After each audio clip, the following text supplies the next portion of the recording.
Hey students, for 21 days we've been talking about how God came down to dwell among us, to make his home with us.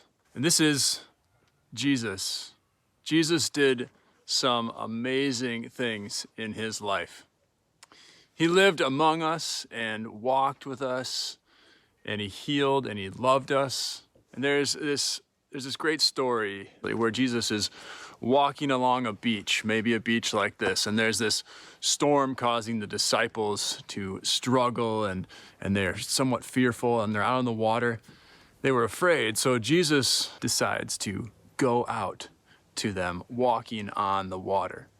Mark 6 is one of the stories. It says that Jesus went out to them walking on the lake. When they saw him, they thought he was a ghost. So they cried out because they saw him and were terrified. Immediately, Jesus spoke to them. He said, "Take courage. It is I. Do not be afraid." There's a lot of questions that we could ask about this story. It's a pretty amazing story. Many things that I wonder about it. But one thing that I think is amazing is that it's told in 3 of the 4 Gospels. There's really not that many stories in the Bible that are told in 3 of the Gospels. So it must have really made an impact. It really made an impression on the disciples and on those who were telling stories of Jesus.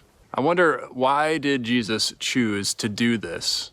Of all the things Jesus did and all the things he could have done, Jesus chose to walk on the water. Why? I wonder if it was to show what his love was like. I wonder if he chose to walk out on the water in the middle of this storm where they were fearful, to go to the disciples, to remind them that he would always go to them. No matter what stood in the way, no matter what was between them, he would go to them to be with them. This is the story that we see even in the Christmas story. And I just wonder, is there something standing between you and Jesus?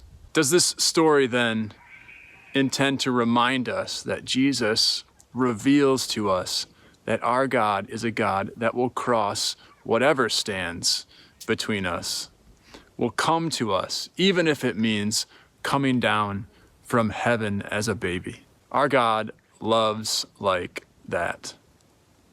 Our God, born in Jesus, wants you to know of his great love and his longing to dwell with you and be with you. Grace and peace.